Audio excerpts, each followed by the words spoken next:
I'm looking at digital disruption and strategic sense-making capabilities of boards. And in fact, the reason I'm in Dubai is because I'm over here in the context of digital disruption and looking at what's coming down the tracks, and it is just fascinating. And I would say that most executives have no clue. So we have been talking about digital transformation all day, or you guys have at least. I'll change my view here so I can see my screen. And look, one of the things in my experience is that it's very hard to get a board or an executive team to be able to tell you what they mean by digital transformation. But yet they're all doing it. And that always puzzles me in terms of how can you do digital transformation if you haven't decided what you mean by digital transformation. It is ambiguous, and it's also difficult to structure from top down. What we do know for a fact, though, is that most digital transformations fail. And depending on who you want to listen to, it's as high as 80%. So we know there is a problem in terms of digital transformation.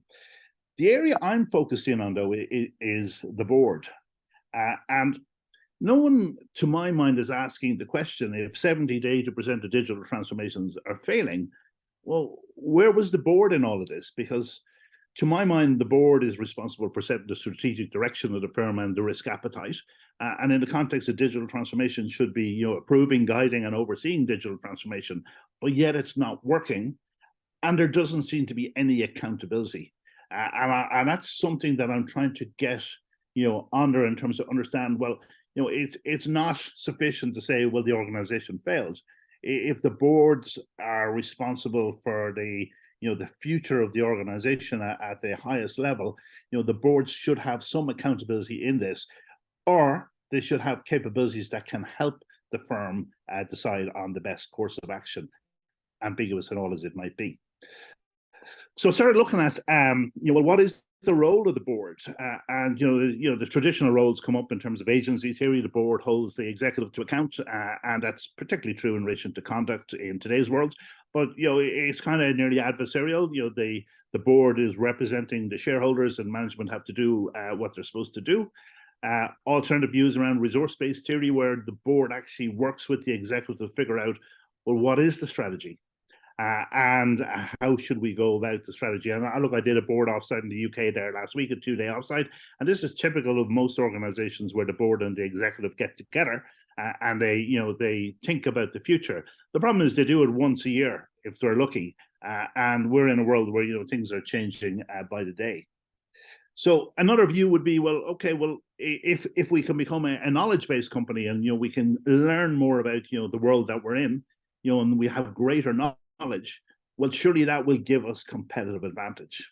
Now, all of these theories, when I looked at them all, they all had advantages, but they all had shortcomings as well. And in terms of resource-based theory, it doesn't adequately explain how firms have competitive advantage in rapid and unpredictable change situations. And one of the things Paddy and I often talk about is, you see all these books about, great companies and whatnot. Well, Paddy reminds me, well, the companies that failed probably did the same things as well. So, it's not just necessarily about the resources. So Thies looked at this and sort of said, well, it's really around looking at dynamic capabilities to explore how firms behave when the market is turbulent, or when it's driven by innovation-based competition.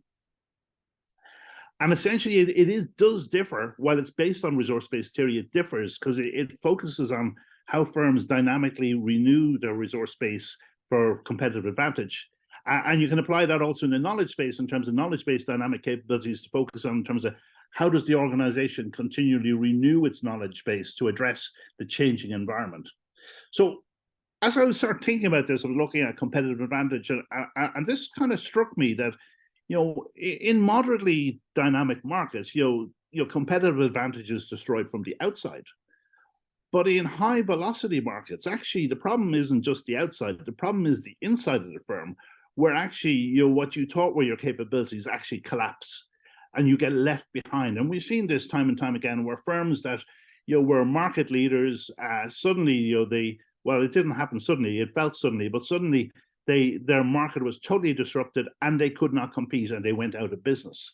So it kind of struck me that when we're thinking about this, we need to be thinking about, our competitive advantage is not just about, the outside world, it's also about the inside world. And I think part of the problem with a lot of the management teaching is that it's predicated on intensity of competition within your industry. As we know in a digital world, well, you can't define your industry because your competition can come from anywhere. The other thing that struck me was, that, in dynamic capabilities, they're really focused on, how do you get the best resource base that's future orientated, where your capabilities really around how you're competing today, but importantly, they are static. So if you're not actually, dynamically developing them, they actually start to degrade, and you run the risk of losing your competitive advantage.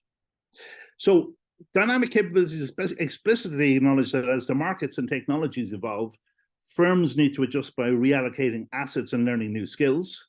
And that's, really sensing the opportunity. And this is critical. How do organizations, and the board in particular, how do they sense what's going on out there, as opposed to maybe accepting management's view of what's going on out there? How can the board make sense of it for themselves? And then how can they, guide the organization that it can seize the opportunity by reallocating resources, or adjust competencies, or develop new ones altogether? So that brought me back to board sense making. And when I look, at sense making, why I would define it as, creating a plausible account of confusing events and then enacting it accordingly with newly acquired skills, helping the organization deal with specific issues. And strategic sense making was really around, where the leaders and other organizational members, deal with specific issues, strategic issues, to construct a shared understanding of the issues under consideration and the actions taken by the organization. So as I was pondering this, I was saying, but it still doesn't tell us, how do boards go about sense making? Nor does it tell us, is it a process or is it a capability? Because in an ideal world, the board would have the ability or capability to make ongoing sense making, so that as the world continues to evolve, they're able to make the best possible decisions regarding the organization's future to ensure that it is both competitive and relevant. So then I said, well, okay, if we look across all of the different theories that I was looking at and sort of say, well, let's take agency, resource-based, knowledge-based, dynamic capabilities and sense making, and I look across them, and the data side, and Barry was talking about that there a minute ago, interpretation, enactment, and shared understanding. And I'll just deal with sense making in the interest of time here. But sense making in terms of data, collect the experiences, the events. Interpretation, interpret and give meaning to the data. Enactment, inform decision making and adaptation.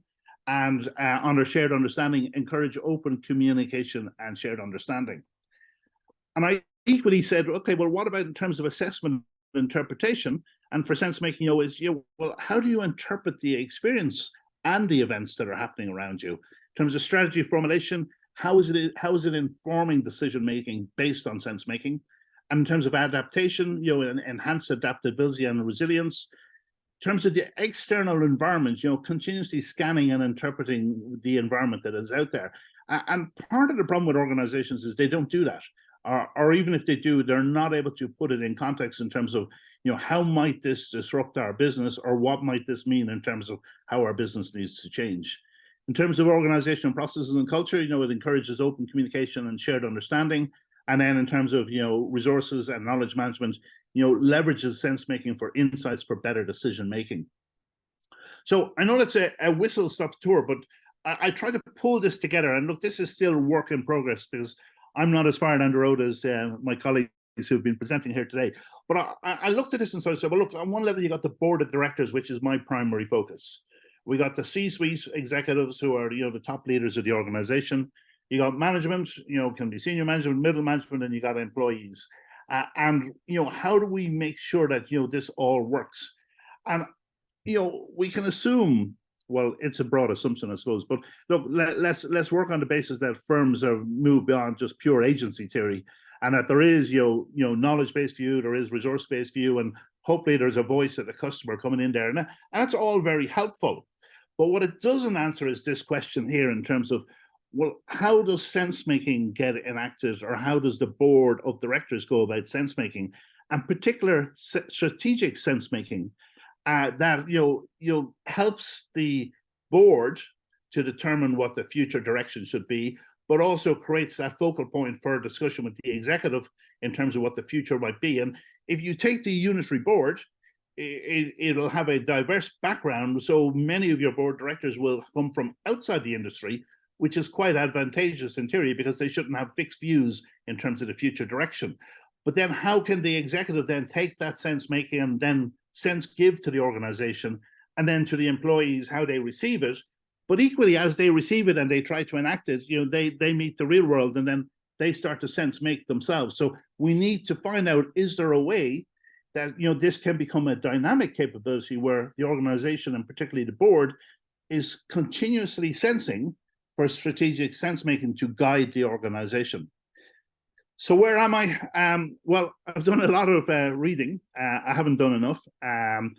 There's two areas that I need to look at in particular. So I need to do more work around boards and strategic decision making. I also need to do more on prospective sense making. So most of the sense making material is retrospective sense making. So we make sense of what is happening based on what we experienced in the past.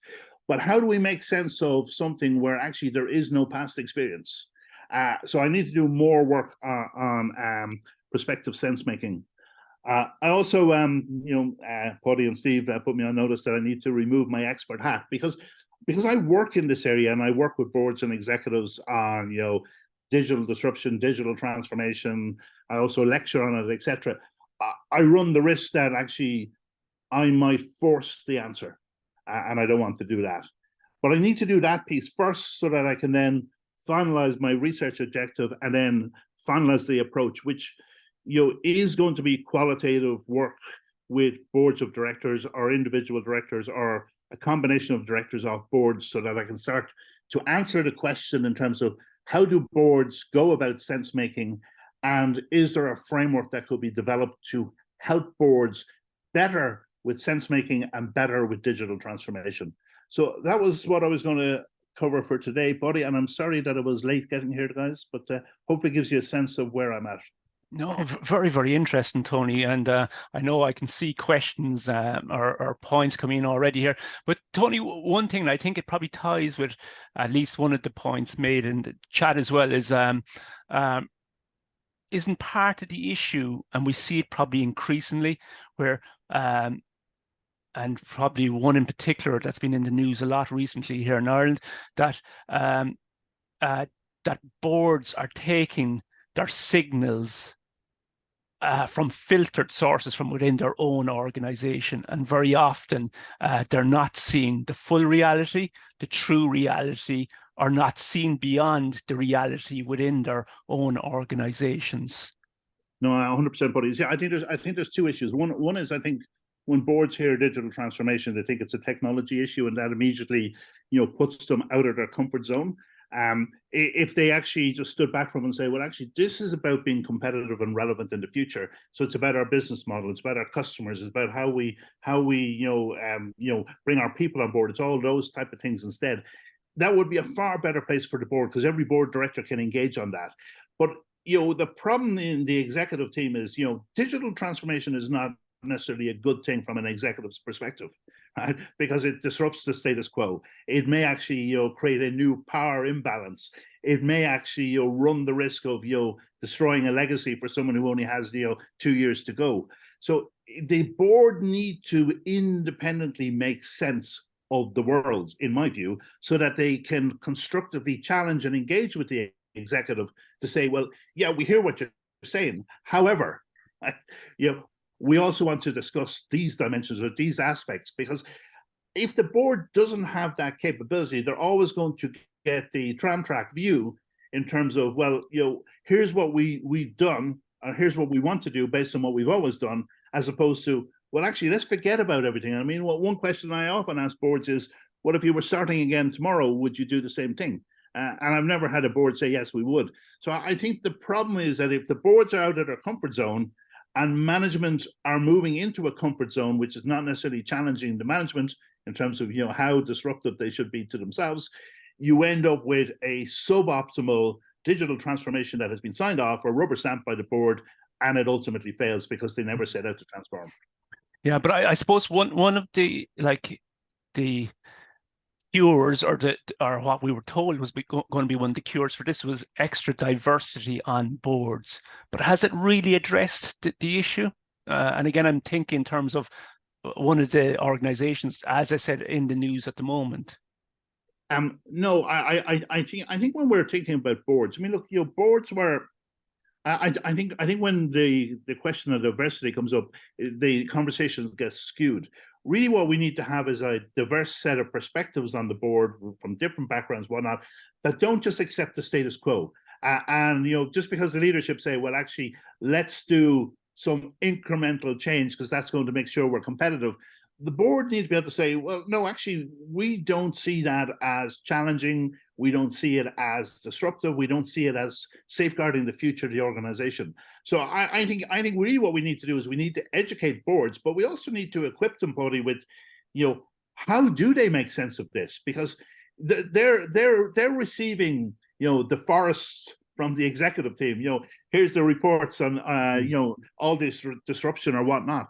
Really what they need to be able to sort of say is, well, if we think of our business, in 2030 or 2027 or whatever it might be, and we think of what it might look like in that context, what does that say about where we are today and how do we make sense of that? And then how do we figure out what we need to do to transform to get there? Yeah, and I think, look, this is aligns really nicely with a point made by Steve here. He says, very interesting, Tony. It may also be important to consider sense breaking, where assumptions are being challenged before considered valid. Really powerful statement. And the top-down versus bottom-up approach would also be relevant here. So that's a point from Steve. Ken saying sense-making, encouraging open collaboration, sense receiving, etc. In my experience, usually found to be management speak, espoused but not enacted. Would like to find more. I would like to find out more as you go, Tony, on how to unlock this prospective sense-making time. And that's an interesting point in terms, Tony, of your own focus. Is your own focus to understand how boards are currently making sense, or or are you looking to advocate an alternative way of them making sense? Because I think that's a big difference from a research point of view. Yeah, I know that's a question I need to answer, Paddy. I mean, ideally it would be the latter, but it may have to be, well, actually, how the hell do boards make sense today, and how can they make sense going forward? So ideally, it would be, well, here is a way that boards can make sense, but I probably first need to get my arms around, well, how do they do it today?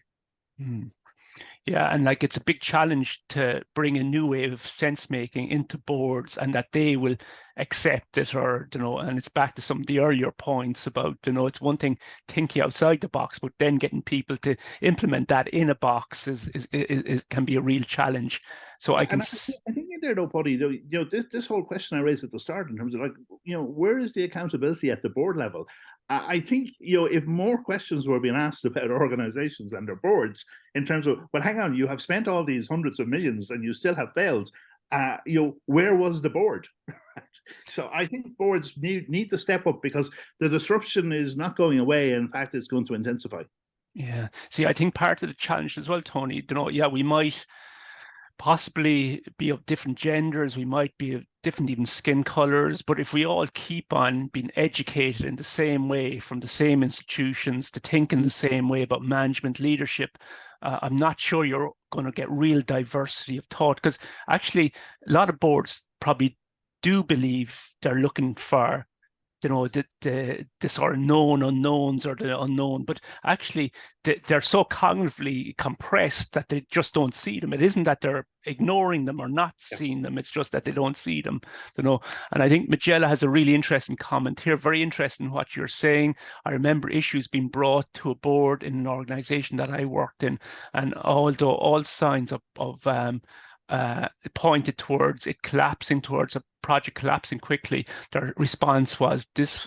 There was a reason we chose this route. It was a defensive response. It was almost to say that if they changed now, it would mean that they got something wrong. Comes back to your point on accountability. Very insightful presentation. Any comment about that, Tony? No, I agree. I look, there is a risk. I mean, digital transformation does not come without risk. It's grand you have someone like me stand up and say digital transformation is nirvana and that sort of stuff. But if you're running an organization, we talk about the ambidextrous organization. You still need to keep the lights on while you're trying to build the organization of the future, and that requires a mindset that can manage that ambiguity and sort of set the direction, but know that it's directionally right, but there are going to be things that are going to change as we get more understanding and make better sense, and our sense making improves through better data and insights. Yeah. And I think tools can be used to actually stretch the way we make sense as well. And we're seeing that a lot in terms of even AI, AI coming up with scenarios that the typical creative human just couldn't see or maybe wouldn't see. So I think there's probably a use of sometimes just asking people to make sense differently or to think differently isn't enough. You nearly need a catalyst or something in the room to point out what they're not seeing because it's not obvious to them. And I think possibly AI or other elements have, and I know I was involved in a conversation, was it yesterday evening, about something very, very similar, that even as designers, we very often think we're very diverse in terms of view, but sometimes it takes something else to show actually we're very narrow in the way we're looking at a problem or a solution. So just a few final points, Tony, and apologies again for rushing you along. So John is saying the landscape of initiatives is littered with shiny, cool technologies. Which are abandoned, which is I think talking your language as well, Tony. Pat is saying great insights from Barry about a previous conversation.